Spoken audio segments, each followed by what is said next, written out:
La Llorona. La la la lie lie lie lie lie woo.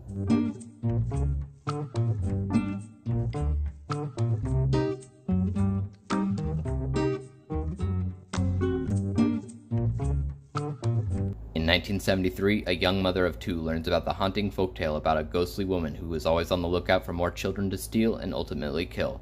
The folktale turns out to be more truth than fiction, as it's called La Llorona, the Weeping Woman. This is that story. The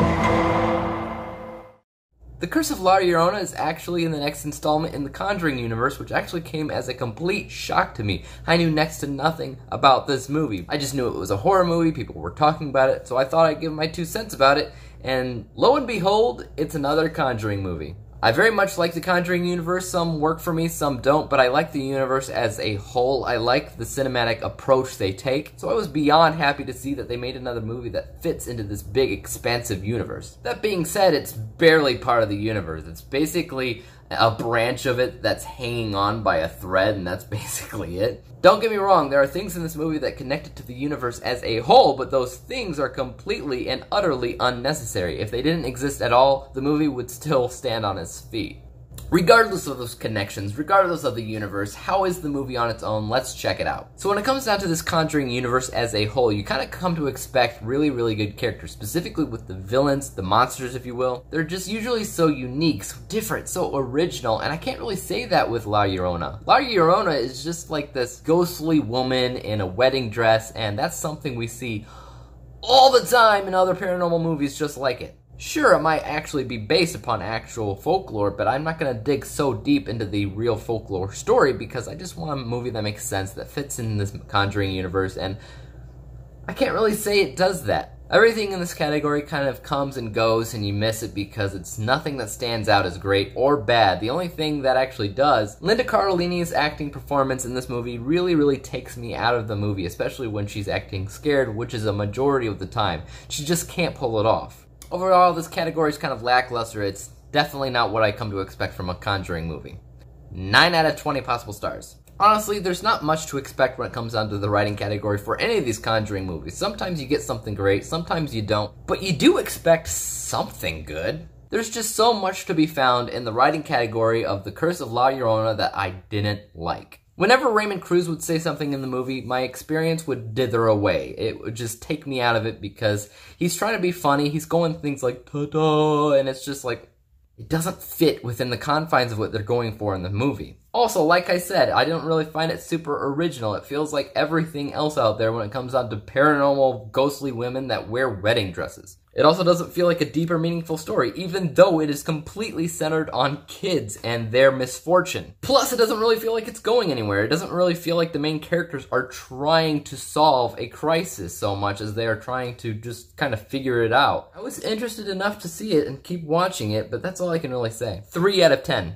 Thankfully, a lot of the stuff that went on behind the scenes was done pretty well, especially when it comes down to the cinematography and editing. A lot of the movies in the Conjuring universe are doing exactly the same thing, where the camera work specifically is creeping along and telling a story. They do a lot of shots where they don't cut away, they just keep on shooting and shooting and shooting like one big shot, and I really love when movies do that. It especially helps the genre of horror because the whole idea is the audience members look away when something scary happens. If the camera never looks away, it also gives that feeling that you're stuck where you're at. Maybe that's just me, but the editing helps in the exact same way. Nothing about the visuals really stands out, especially the look of La Llorona. There's just too much focus on her, and every time they focus too much on her, it takes away from the experience. It makes it look pretty stupid, and it looks like something that you could parody off of because there's just too much of it. Overall, behind the scenes gets 8 out of 10. Narrative arc, just the basics, introduction, inciting incident, obstacles, climax, and falling action. Those are all just fine and dandy.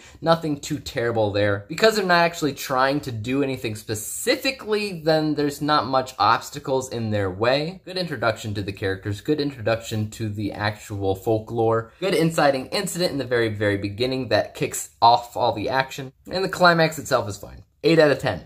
Why is it that we watch horror films? To be entertained, not for all that other hoopla. So are we entertained? Yeah, I think so. It might have some technical issues here and there, but what horror movie doesn't? There's enough happening on screen that it makes it feel like you can't look away because something important's gonna happen, something scary's gonna happen, some kind of jump scare's gonna happen. That makes it engaging, that makes it riveting. The very fact that this is part of the Conjuring universe also makes this discussion worthy, so you have the impulse to talk about it. Maybe not recommend it, but you do have things to talk about when it comes down to Conjuring specifically. It might not always be the case, but you do have a good time with it, especially in the first act.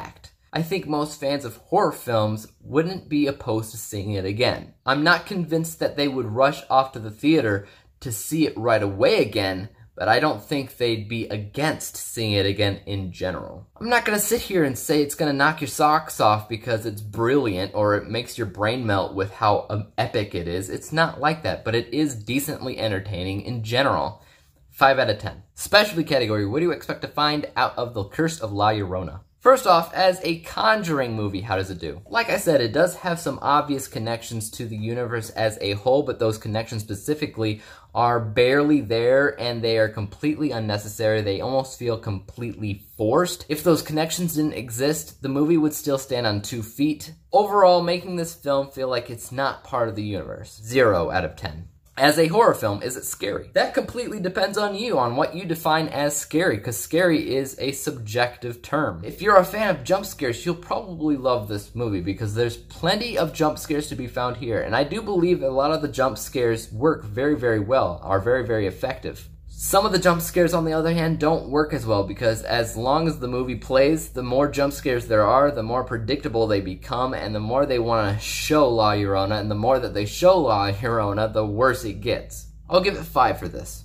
Does The Curse of La Llorona feel like it could be made into sequels? Obviously, yes. It's a generic horror film with a generic monster-like character, but can they legitimately make a movie that makes sense and doesn't just feel like a money-grabbing sequel? No. 5 out of 10. Halfway decent. Did they make the movie they intended to make from the get-go? For this, I'll say yes. I think for the most part they had a vision for what they were going for, and they achieved that vision.